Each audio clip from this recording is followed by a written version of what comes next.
Hello and good morning everyone. आप सभी लोगों का स्वागत है स्टडी ग्लोब्स पर और डेली करंट अफेयर के सेशन में आप सभी लोगों का स्वागत है। आप लोगों से बहुत ही महत्वपूर्ण बात जो है मैं आज करने वाला हूं। आप लोगों ने देखा होगा कि कभी कभी हम किसी व्यक्ति को देखते हैं, उसकी शक्ल तो हमें याद आती है लेकिन उसका आखिरकार नाम क्या है उसमें हम लोग कंफ्यूज हो जाते हैं। इसके साथ में ही कई बार आप लोगों की भूलने की आदत जो है वो बहुत ज्यादा बढ़ जाती है। जैसे चाबी रखकर कहीं पे भूल गए या फिर पेन रखकर कहीं पे भूल गए। यदि ये आदत आप लोगों में हो रही है, ये सिम्टम्स आप लोगों में दिखाई दे रहे हैं, तो मोबाइल, व्हाट्सएप, फेसबुक जो है इनका यूज कम कर दीजिए। क्योंकि इंसान की दिमाग की क्षमता और मेमोरी जो है वो एक सर्टन होती है, उसकी भी एक लिमिट होती है। देखिए, वैसे तो इंसान की क्षमताओं का कोई अंदाजा नहीं लगाया जा सकता, लेकिन इंसान की जो मेमोरी होती है इसकी एक लिमिट होती है। और उसके बाद में आप यदि किसी चीज को याद करने की कोशिश करते हैं तो आप उस चीज को पढ़ तो लेते हैं लेकिन वो चीज जो है वो आपको रिकॉल नहीं हो पाती है। कारण क्या है कि आप लोगों ने मोबाइल इतना यूज किया है कि आपका दिमाग जो है वो उसी विचार को मेमोरी के अंदर सेव करने में पूरी एनर्जी जो है वो खर्च कर देता है। तो जब आप लोग पढ़ने बैठते हैं तो वो कहां से याद होगा। इसीलिए आप लोगों को चाहिए कि मोबाइल पर फेसबुक है, व्हाट्सएप है, इंस्टा है, इनका यूज कम से कम कर दीजिए। एक्चुअल में मैं आप लोगों को बताऊं, रियलिटी ये है कि इंस्टा पर मेरे बहुत कम फॉलोअर्स हैं। कारण क्या है कि मुझे जो है वो इन सोशल नेटवर्किंग साइट जो है इनका यूज करने में कोई इंटरेस्ट नहीं आता है। बेसिकली फेसबुक जो है उसको चलाए तो मुझे लगभग 3 4 साल के आसपास हो चुके होंगे। इंस्टा पर आप लोग देखे होंगे कि इतना ज्यादा मैं एक्टिव रहता नहीं हूं। क्योंकि एक कथन है, कथन क्या है कि पतंजलि के द्वारा एक बहुत ही बेहतरीन बात बताई गई थी कि चित्त जो है वो उन विचारों को धारण कर लेता है जो विचार उसके सामने, जो चलचित्र उसके सामने आते हैं। यदि इन विचारों से मुक्ति पानी है तो योग का सहारा लेना पड़ता है। इसीलिए आप जो है इन सभी चीजों से दूर रहिए। चलिए शुरू करते हैं हम लोग डेली करंट अफेयर के सेशन को। इंस्टा पर आप लोग मुझे फॉलो कर सकते हैं। आप लोग बोलेंगे कि सर अभी तो आप कह रहे थे कि एक्टिव ही नहीं है, फिर फॉलो करके करेंगे क्या। आप लोगों की मर्जी है। कुछ एक अपडेट जो है वो कई बार आप लोगों के लिए अवेलेबल करवा दिए जाते हैं, लेकिन इसके साथ में आप लोगों को जो प्रॉब्लम्स होती है उनको आप लोग शेयर कर सकते हैं, मैसेज कर सकते हैं। जैसे कल एक स्टूडेंट का मैसेज आया था कि सर पीडीएफ जो है वो अवेलेबल नहीं हो रही है। तो मैंने जो है नवंबर मंथ की पूरी पीडीएफ, दिसंबर अब तक की क्लासेस की पीडीएफ जो है वो आप लोगों के लिए अवेलेबल करवा दी है। आप लोगों को लेक्चर की पीडीएफ जो है वो दीपक इंदौरा ऑफिशियल टेलीग्राम चैनल पर अवेलेबल करवा दी जाएगी। वहां पर कुछ पीडीएफ नोट्स हैं, उनको देखिएगा। कुछ मैगजीन जो है वो आप लोगों के लिए अवेलेबल करवाई गई हैं। चलिए 4 दिसंबर के हम लोग करंट अफेयर को शुरू करते हैं पहले क्वेश्चन के साथ में। पहला क्वेश्चन बड़ा भयानक है, उसका दर्द हम लोग आज तक नहीं भुला पाए हैं। 2 और 3 दिसंबर 1984 1984 की घटना है। भोपाल गैस ट्रेजेडी जो हुई थी इसमें काफी लोगों की जानें गई थी और आज तक, यानी कि इतने वर्ष बीत चुके हैं और आज तक जो है वो लोगों के अंदर उसके अंश दिखाई पड़ते हैं। लेकिन क्वेश्चन जो है ये पूछा गया है कि ये दिन जो है वो किस रूप में मनाया जाता है, तो सी जो है ये इसका करेक्ट आंसर है। बेसिकली 2 दिसंबर को जब ये ट्रेजेडी हुई थी तो इसको नेशनल पॉपुलेशन कंट्रोल डे के रूप में मनाया जाता है। चलिए कुछ पिक्चर जो हैं वो आप लोगों के सामने है कि आप लोग देख सकते हैं कि 3 दिसंबर 1984 को इस घटना ने विकराल रूप जो था वो धारण कर लिया था। ये पिक्चर काफी फेमस हुई थी बेबी की, और मान लीजिए कि हमारी जो संवेदनाएं हैं उसको झंझोड़ कर रख दिया था इस पिक्चर ने। काफी लोगों की मृत्यु हुई थी, श्रद्धांजलि जो है वो उन लोगों को भेंट की गई थी। यहां पर आप लोगों को ध्यान में रखने की जरूरत है कि 1969 के अंदर यूसीआईएल मींस है यूनियन कार्बाइड इंडिया लिमिटेड जो कंपनी है, बेसिकली पेस्टिसाइड्स ये बनाती थी। इस कंपनी को एस्टेब्लिश किया गया था भोपाल के अंदर और मिथेल आइसोसाइनाइड गैस का यहां पर यूज किया जाता था।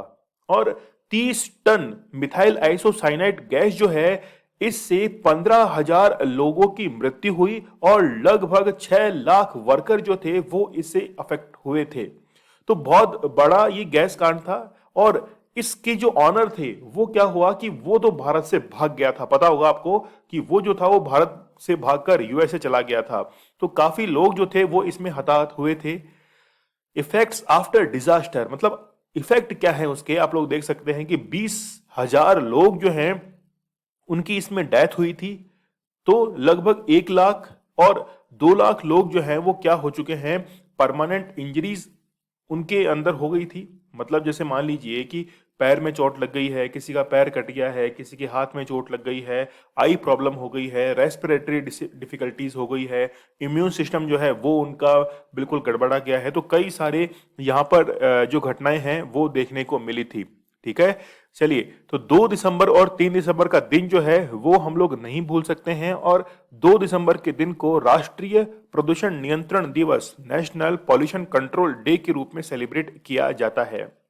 भोपाल गैस त्रासदी की अभी 37 वर्ष जो हैं वो कंप्लीट हो चुके हैं। और इस बार थीम क्या रखी है, राइजिंग अवेयरनेस अराउंड पॉल्यूशन। ठीक है, तो ये थीम जो है वो आप लोगों को याद रखनी है। गैस का जरूर आप लोग याद रखना, MIC मिथाइल आइसोसाइनेट जो है, साइनाइट साइनेट फर्क होता है। ठीक है, तो MIC जो है वो आप लोग जरूर याद रखना। अगला क्वेश्चन देखिए कि 2023 में कौन सा देश पहली बार G20 शिखर सम्मेलन की मेजबानी करेगा। भारत, भारत और हमारा प्यारा भारत जो है ये मेजबानी करने वाला है। लेकिन भारत को 2022 की मेजबानी मिली थी, जब भारत अपनी स्वतंत्रता के 75 वर्ष पूरे करने वाला है। कोविड-19 के चलते ये मेजबानी दी गई किसको, इंडोनेशिया को। और भारत के पास में मेजबानी आई 2023 की। तो G20 जो ग्रुप है इसके अंदर टोटल 19 कंट्रीज और यूरोपियन यूनियन जो है वो शामिल है। सभी जो है वो विकासशील देश हैं। अब देखिए कि G7 कंट्रीज के अंदर भारत को शामिल करने के लिए ही यूएसए जो है इसने काफी ज्यादा प्रयत्न किए थे। और 3 अलग कंट्रीज को जोड़ते हुए इसको G10 बनाने का निर्णय भी लिया गया था। देखना यह होगा कि क्या भारत जो है वो G7 का मेंबरिंग कंट्री बनता है। लेकिन यहां पे बनने से भारत की इकोनॉमी के ऊपर क्या इफेक्ट आ सकता है। देखिए, यदि भारत मेंबर बनता है G7 का, तो अच्छी बात तो ये होगी कि G7 ग्रुप के अंदर शामिल होना ही अपने आप के अंदर एक सिक्योरिटी, या फिर हम लोग कह सकते हैं कि एक इकोनॉमिकल कॉर्पोरेशन जो है वो काफी बढ़ जाएगा। लेकिन भारत जो है वो विकासशील देशों की श्रेणी से यानी कि डेवलपिंग नेशंस की कैटेगरी से निकलते हुए वो यानी कि G7 में डेवलप्ड नेशन की कैटेगरी के अंदर काउंट होना शुरू हो जाएगा। ठीक है, याद रखना है आप लोगों को, 2022 में जो है इंडोनेशिया ने मेजबानी की। इंडोनेशिया से पहले 2021 में इटली ने की थी। और अब 2023 के अंदर मेजबानी मिल गई है किसको, भारत को मेजबानी मिल चुकी है। तो 1 दिसंबर 2022 को इंडोनेशिया से G20 की अध्यक्षता जो है ये भारत ग्रहण कर चुका है। और 2023 में पहली बार G20 नेताओं का शिखर सम्मेलन आयोजित किया जाएगा भारत के अंदर। G20 2020 में सऊदी अरब, 2021 में इटली, 2022 में इंडोनेशिया और 2023 के अंदर हमारे प्यारे भारत इंडिया के अंदर। ठीक है, चलिए बढ़िए आगे। एस्टैब्लिश जो है इसको किया गया था 26 सितंबर 1999 को। और इंडिया क्या G20 का मेंबरिंग कंट्री है, तो बिल्कुल G20 का मेंबरिंग कंट्री है India. Where was the first G20 conference, America के अंदर इसको कंडक्ट करवाया गया था। कौन से वर्ष में, 2008 के अंदर। ठीक है, चलिए, ई कॉमर्स कंपनी मिंत्रा जो है इसकी नई CEO कौन बनी है, तो नंदिता सिन्हा जो है वो नई CEO बनी है। मिंत्रा जो है आप लोग देखते होंगे कि एक ई कॉमर्स कंपनी है जहां पर क्लोथ्स वगैरह और भी कई कॉस्मेटिक आइटम्स वगैरह आप लोगों को देखने को मिल जाते हैं मिंत्रा पर। ठीक है, तो नंदिता सिन्हा जो है वो रिसेंटली CEO बनी है। फैशन और सौंदर्य जगत की सबसे मशहूर ई कॉमर्स कंपनी है मिंत्रा, और नंदिता सिन्हा इसकी CEO अपॉइंट की गई हैं। याद रखना, जब भी कोई महिला किसी MNC कंपनी की CEO अपॉइंट होती है तो ये मानकर चलना कि भारत के अंदर महिला सशक्तिकरण, वुमेन एम्पावरमेंट का एक एग्जाम्पल वो सेट करती है। तो आप लोग मेंस की आंसर राइटिंग में इसको यूज कर सकते हैं। अमेजन की CEO है एंडे जेसी, यूट्यूब के CEO है सुजैन वोजोकिकी, फेसबुक के हैं मार्क जुकरबर्ग, ट्विटर के हैं पराग अग्रवाल। क्वेश्चन पूछा जाएगा कि कौन से स्टेट से बिलोंग करते हैं। जल्दी से मुझे कमेंट सेक्शन में बता दीजिए कि ट्विटर के CEO पराग अग्रवाल जो हैं इनका स्टेट कौन सा है। ठीक है, और यदि स्टेट भी पता है तो आप डिस्ट्रिक्ट जो है वो भी बता सकते हैं। गूगल के CEO सुंदर पिचई हैं। नेक्स्ट देखिए, हॉर्नबिल महोत्सव जो है वो किस राज्य में मनाया जाता है, तो ये जो है वो नागालैंड के अंदर मनाया जाता है। नागालैंड के जो कल्चर है, नागालैंड का जो हेरिटेज है, कल्चर है, उनके जो ट्रेडिशन है, उनको बचाने के लिए ही हॉर्नबिल महोत्सव जो है, इसका आयोजन हर वर्ष 1 दिसंबर से लेकर 10 दिसंबर तक इसका आयोजन किया जाता है। मतलब हम लोग कह सकते हैं कि 1 दिसंबर को वर्ल्ड एड्स डे से लेकर जो मानवाधिकार दिवस 10 दिसंबर को मनाया जाता है, तब तक जो है वो हॉर्नबिल महोत्सव जो है इसको भी सेलिब्रेट किया जाता है। यहां पर आप लोग देख सकते हैं कि 1 से 10 दिसंबर के बीच जो है वो हॉर्नबिल महोत्सव मनाया जाता है। और क्यों मनाया जाता है, उद्देश्य क्या है इसका, कि नागालैंड की जो परंपराएं हैं, ट्रेडिशन है, इसके साथ में जो कल्चर है उसकी रक्षा करने के लिए और उसको वापस से प्रमोट करने के लिए, रिवाइव करने के लिए ही ये मनाया जाता है। और हॉर्नबिल क्या होता है, ये क्या है, एक ग्रेट हॉर्नबिल पक्षी है, बर्ड है भाई, और उसके नाम पर ही क्या रखा गया है, इसका नाम रखा गया है। टॉप 5 फेस्टिवल्स की यदि हम लोग बात करें तो बोईता बंदना ये फेस्टिवल उड़ीसा के अंदर मनाया जाता है, बूंदी फेस्टिवल राजस्थान के अंदर, और वंगाला उत्सव जो है वो मेघालय में मनाया जाता है। तो ये इंपॉर्टेंट है बोईता वाला, ठीक है, एग्जाम में आ सकता है। एग्जाम में क्वेश्चन का पैटर्न आखिरकार रहता कैसे है कि एक तरफ वो लिख देता है स्टेट्स का नाम और फिर उत्सव कौन से मनाए जाते हैं। अच्छा, एक रिसेंटली मैंने क्वेश्चन देखा था, एक क्वेश्चन पूछा गया था जो कि घास से रिलेटेड था। वहां पर एक क्वेश्चन पूछा गया था कि न्यूजीलैंड के अंदर कौन सी घास पाई जाती है। जैसे हम लोग बात करते हैं प्रेरीज की, डाउन्स की, वेल्स की बात करते हैं, तो न्यूजीलैंड में कौन सी घास पाई जाती है, इसका आंसर मुझे कमेंट सेक्शन में जरूर कीजिएगा। नेक्स्ट देखिए, कालपथी चैरोट फेस्टिवल, तो ये जो है वो केरल के अंदर सेलिब्रेट किया जाता है। National tribal dance festival Chhattisgarh के अंदर इसका आयोजन किया जाता है। अच्छा, आप लोगों को यदि कोई स्पेशल डे याद है जिस दिन बहुत ही महत्वपूर्ण और एग्जाम में आने लायक है, जल्दी से कमेंट कर दीजिए कि वो डे जो है वो कौन सा सेलिब्रेट किया जाता है।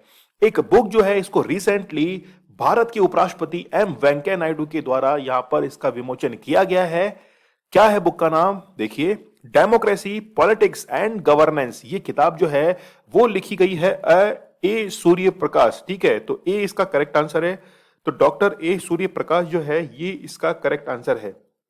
डेमोक्रेसी, लोकतंत्र हम लोग किसे कहते हैं, लोगों का तंत्र, ये तो एक सिंपल डेफिनेशन है। बेसिकली लोगों के तंत्र में, डेमोक्रेसी के अंदर इंसान को अपने विचार जो है, यानी कि फ्रीडम ऑफ स्पीच, किसी व्यक्ति को यानी कि चॉइस करने का अधिकार, चुनने का अधिकार होता है लोकतंत्र के अंदर। तो ये बुक जो है वो सूर्य प्रकाश के द्वारा यहां पर लिखी गई है। एम वेंकैया नायडू भारत के उपराष्ट्रपति हैं और इस यानी कि 72वीं वर्षगांठ पर केंद्रीय संसद भवन नई दिल्ली में कार्यक्रम में अंग्रेजी में डेमोक्रेसी, पॉलिटिक्स और गवर्नेंस और हिंदी में लोकतंत्र, राजनीति और धर्म नामक पुस्तक का विमोचन जो है वो किया गया है। इसके लेखक डॉक्टर ए सूर्य प्रकाश है। यह पुस्तक भारत के राजनीति यानी कि पॉलिटिक्स और शासन को प्रभावित करने वाले जो सोशल हैं, पॉलिटिकल हैं और इकोनॉमिकल जो मुद्दे हैं उनको इसके अंदर शामिल किया गया है। बेहतरीन किताब है। ये मान के चलिएगा कि जितने भी सिविल सर्विसेज की तैयारी करने वाले स्टूडेंट्स हैं, जो सिविल सर्वेंट बन चुके हैं, उनके लिए काफी अच्छी बुक ये साबित होने वाली है। 6वें ब्रिक्स फिल्म जो फेस्टिवल है, इसमें सर्वश्रेष्ठ अभिनेता का खिताब जो है वो दिया गया है किसको, धनुष को। धनुष ने असुरन के अंदर बहुत ही बेहतरीन किरदार निभाया था। आपको पता होगा रिसेंटली गोल्डन पिकॉक अवार्ड जो है वो वंडरिंग मूवी को दिया गया था। जापान की मूवी है, उसको गोल्डन पिकॉक अवार्ड दिया गया था। और यहां पर बात की जा रही है ब्रिक्स फिल्म फेस्टिवल की, मतलब ये दोनों जो फेस्टिवल्स है वो एक ही दिन आयोजित हुए थे। तो हम लोग बात कर रहे हैं ब्रिक्स की, तो धनुष को ये पुरस्कार जो था वो दिया गया था असुरन मूवी के लिए।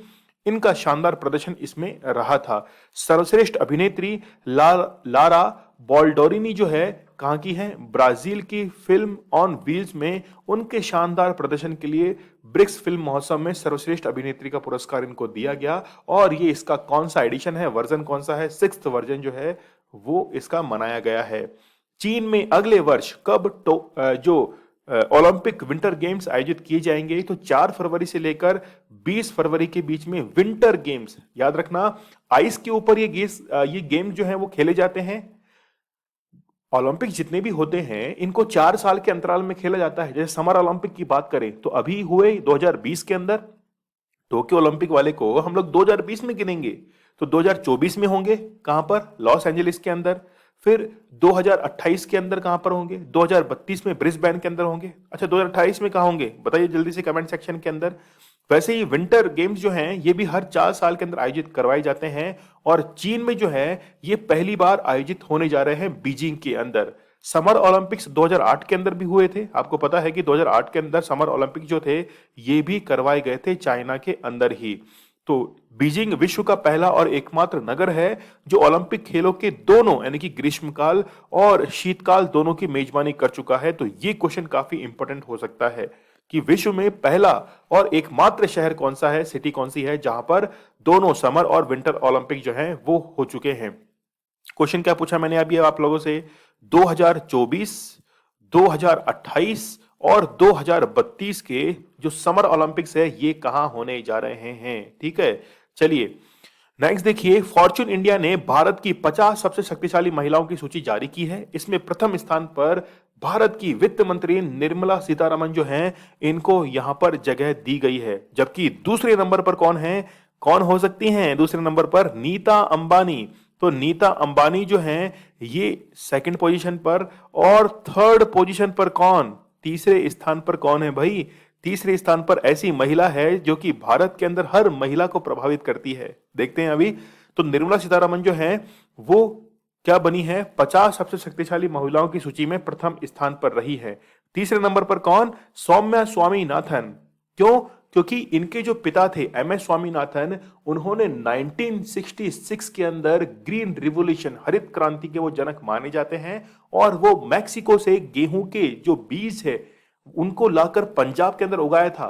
तो MS स्वामीनाथन हरित क्रांति के जनक हैं। फिर से आप लोगों के लिए क्वेश्चन है कि श्वेत क्रांति यानी कि व्हाइट रिवॉल्यूशन के जो जनक हैं वो कौन है, जल्दी से बता दीजिए। फॉर्च्यून इंडिया की वेबसाइट पर वित्त मंत्री निर्मला सीतारमण के बारे में कहा गया है वह मार्च 2020 में लॉकडाउन का ऐलान होने के 36 घंटे बाद प्रेस कॉन्फ्रेंस करने वाली पहली कैबिनेट मंत्री जो थी वो बन चुकी थी। अगला क्वेश्चन देखिए, बड़ा बेहतरीन है कि दुनिया का सबसे महंगा शहर। अगर ये सेशन लाइव होता तो ये क्वेश्चन मैं आप लोगों से जरूर पूछता और आप लोगों से ये आंसर करवाता। बेसिकली इजराइल की जो कैपिटल है तेल अवीव, ये जो है यानी कि बहुत शहर है, बेसिकली इजराइल की कैपिटल नहीं, इकोनॉमिक कैपिटल हम लोग कह सकते हैं कि तेल अवीव जो है वो दुनिया का सबसे महंगा शहर जो है वो बन चुका है। ठीक है, यहां पर आप लोग देख सकते हैं कि इजराइल का शहर तेल अवीव दुनिया का सबसे महंगा शहर जो है ये बना है। और इकोनॉमिस्ट इंटेलिजेंस यूनिट के द्वारा ये रिपोर्ट जो थी वो रिसेंटली रिलीज की गई है। पेरिस और सिंगापुर संयुक्त रूप से दूसरे स्थान पर हैं, जबकि सिंगापुर 2020 के अंदर पहले स्थान पर था। इसके बाद ज्यूरिख है, ज्यूरिख कहाँ है, स्विट्जरलैंड में है। हांगकांग का स्थान आता है। ठीक है, न्यूयॉर्क छठे स्थान पर, जेनेवा 7वें स्थान पर, और ऐसे ही ये रैंकिंग जो है वो डिसाइड की गई है। अगला देखिए, स्काई रूट एरोस्पेस है recently test fire India's first privately build cryogenic rocket engine of which name. नाम क्या है, यानी कि क्रायोजेनिक इंजन जो है इसका क्या नाम दिया गया है। तो धवन फर्स्ट जो है इसका नाम दिया गया है। समझिए आप लोग सबसे पहले कि क्रायोजेनिक इंजन होता क्या है। हम लोग अभी जो रॉकेट के अंदर फ्यूल यूज करते हैं बेसिकली वो 3 स्टेज और 4 स्टेज के अंदर होता है, जिसमें हम लोग लिक्विड और सॉलिड फ्यूल का यूज करते हैं। लेकिन अब मान लीजिए कि हम लोग ऐसे फ्यूल का यूज करें जो कि कम तापमान पर, जैसे हम लोग यहां पर बात करने जा रहे हैं हाइड्रोजन और ऑक्सीजन की, तो हाइड्रोजन और ऑक्सीजन को क्रायोजेनिक टेम्परेचर, यानी कि क्रायोजेनिक का मीन्स ये होता है कि कम टेम्परेचर, तो -185 डिग्री सेल्सियस और -260 डिग्री सेल्सियस पर हाइड्रोजन और ऑक्सीजन को लिक्विड में कन्वर्ट करते हुए एज ए फ्यूल जो है वो काम में लिया जाएगा। अच्छा, यहां पर बेहतरीन बात आपको याद रखनी है क्या कि ये जो ऑक्सीजन है इसको वातावरण से ही, एनवायरमेंट से ही सक किया जाएगा। जब रॉकेट हवा में रहेगी तो उस समय इस ऑक्सीजन को हवा से ही क्या किया जाएगा, सक किया जाएगा, टेम्परेचर डाउन किया जाएगा, हाइड्रोजन के साथ मिक्स किया जाएगा और इसको फिर क्या किया जाएगा, एज ए फ्यूल काम में लिया जाएगा। तो क्रायोजेनिक इंजन के लिए भारत ने रूस के साथ में एक पैक्ट किया था। रूस धोखेबाज निकला। रूस ने हमको जो था वो रॉकेट इंजन यानी कि क्रायोजेनिक रॉकेट इंजन देने में बहुत समय लगाया। ये टेक्नोलॉजी हमारे पास में बहुत लंबे अंतराल के बाद में आई थी, लेकिन भारतीय वैज्ञानिक कम नहीं थे। छोटा सा हिंट मिलते ही भारत के द्वारा भी क्रायोजेनिक रॉकेट इंजन जो है इसको डेवलप कर लिया गया है। ठीक है, तो नाम क्या है? धवन फर्स्ट जो है ये इसका नाम रखा गया है। चलिए 3 दिसंबर के करंट अफेयर को आप लोग जल्दी से रिवाइज कर लीजिए। बीएसएफ ने अपना कौन सा स्थापना दिवस मनाया है? तो 1965 से लेकर अब जो है 57th यहां पर स्थापना दिवस मनाया गया है। पर्यटन को बढ़ावा देने के लिए स्ट्रीट परियोजना जो है वो किसकी है? केरल गवर्नमेंट की है। विश्व एड्स दिवस 1 दिसंबर को मनाया जाता है। पुष्कर महोत्सव कश्मीर के अंदर मनाया जाता है। जल्दी से कमेंट सेक्शन में बता दीजिए कि पुष्कर मेला जो है, पुष्कर मेला इसका आयोजन कहां पे किया जाता है? सेशन को लाइक नहीं कर रहे हैं, सेशन को लाइक कर दीजिए आप लोग, ठीक है। चलिए, विद्या दिवेना योजना जो है वो किस राज्य सरकार ने शुरू की है? तो वो है आंध्र प्रदेश। किस राज्य ने अभिनेता संजय दत्त को ब्रांड एम्बेसडर बनाया है? तो वो है अरुणाचल प्रदेश ने। मलेशियाई ओपन चैंपियनशिप 2021 में पुरुष एकल का खिताब जीतने वाले पहले भारतीय स्क्वैश खिलाड़ी, बहुत ही इंपॉर्टेंट है, स्टार मार्क आप लोग की करना इसको, कौन है? सौरभ घोषाल जो है ये बने हैं पहले खिलाड़ी। Indian innings the journey of Indian cricket from 1947, ये किताब जो है वो अयाज मेनन के द्वारा लिखी गई है। राष्ट्रीय रक्षा कॉलेज के नए प्रमुख जो है वो मनोज कुमार अपॉइंट किए गए हैं। भारतीय अंतर्राष्ट्रीय फिल्म महोत्सव 2021 में सर्वश्रेष्ठ अभिनेता का जो है सिल्वर पिकॉक अवार्ड किसे प्रदान किया गया है? तो वो कौन है? देखिए, सर्वश्रेष्ठ अभिनेता याद रखना है, जितेंद्र जोशी हैं, भारतीय ही हैं, ठीक है। चलिए, ये कल का हमारा स्टडी ग्लोस क्वेश्चन था कि कॉप 26 जो है इसका आयोजन कहां पर हुआ है। तो आप लोगों ने बहुत ही बेहतरीन जो है वो भागीदारी निभाई है। अभी आप लोगों की कमेंट जो है मैं आप लोगों को शो करता हूं। तो सबसे पहले आप लोगों को धन्यवाद। आज आप लोग स्टडी ग्लोस का क्वेश्चन नोट कीजिए कि T20 इंटरनेशनल क्रिकेट में सबसे तेज 53 मैचेस के अंदर 100 विकेट लेने वाले दुनिया के पहले खिलाड़ी निम्न में से कौन बन गए हैं, ठीक है। तो यदि आप लोग किसी को कमजोर समझते हैं तो ये क्वेश्चन जो है उन व्यक्तियों के लिए है जो कि इंस्पायर होना चाहते हैं किसी व्यक्ति से। तो यहां पर एग्जाम्पल सेट किया गया है, बहुत ही बेहतरीन खिलाड़ी के द्वारा आप लोगों को आंसर करना है। तो सबसे पहले आप लोगों को धन्यवाद कि आप लोगों ने कमेंट सेक्शन के अंदर जो भी क्वेश्चन पूछे गए थे उनके आंसर्स किए। यहां पर आप लोग देख सकते हैं दिव्यांका शर्मा के द्वारा अच्छा आंसर किया गया। इसके साथ में ही पीयूष कुमार हैं, फिर राज आरजे ने अच्छा कमेंट किया, देखिए बहुत ही बेहतरीन तरीके से। फिर सत्यम सिंधे, ये भी अच्छा कमेंट है, बहुत बहुत धन्यवाद आप सभी लोगों का। इसके साथ में सौम्यजीत दास, देखिए सारे इन्होंने बता दिए हैं। यहां पर थैंक यू सर भी लिखा गया है, ठीक है। तो थैंक यू तो आप लोगों का है, आप लोग सेशन को लाइक कर रहे हैं, ठीक है। इसको शेयर भी कर दीजिए आप लोग। बलश्य मूलम विज्ञानम मेरे द्वारा पूछा गया था कि डीआरडीओ की टैगलाइन क्या है, रिसेंटली पीसीएस के अंदर पूछा गया ये। तो यहां पर एक कॉम्प्लीमेंट और मिला है सर पीडीएफ। तो पीडीएफ जो है वो आप लोगों के लिए शेयर कर दी गई है, टेलीग्राम से आप लोगों को डाउनलोड कर लेना है, ठीक है। फिर लोकेश्वर साहू के द्वारा भी अच्छा कमेंट किया गया, सारे आंसर्स इन्होंने दिए हैं। एबी क्लासेस, तो एबी क्लासेस जो है इन्होंने दिल ही दिल मेरे लिए भेज दिए हैं, ठीक है। चलिए, फिर है महाकाल, तो महाकाल की सौगंध आप लोगों के लिए मैं बहुत अच्छे करंट अफेयर लेके आता रहूंगा।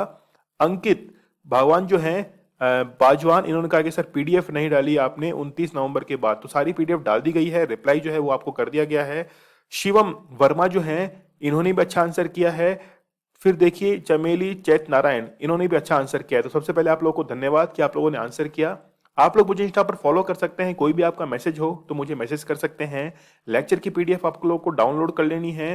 क्विज में थोड़ी प्रॉब्लम आ रही है क्योंकि क्विज जैसे ही मैं सेंड करता हूं तो उसके ऊपर यहां पर एक रेड मार्क आना शुरू हो जाता है। आई थिंक पता नहीं क्यों ऐसा आ रहा है, लेकिन मैं सेंड तो करता हूं लेकिन वहां पे रेड कलर का मार्क जो है आई में वो आना शुरू हो रहा है, ठीक है। तो जल्दी प्रॉब्लम जो है वो सॉल्व हो जाएगी। स्टडी क्लोज आप लोगों के लिए ऐसे बेहतरीन करंट अफेयर लाता रहेगा क्योंकि नॉलेज क्या है, वो ज्ञान है, वो शक्ति है जो आपको आगे बढ़ाएगी। तो नॉलेज इज पावर, ये हमारी टैगलाइन है। कल मिलेंगे हम लोग बहुत ही बेहतरीन करंट अफेयर के साथ, तब तक के लिए धन्यवाद, थैंक यू।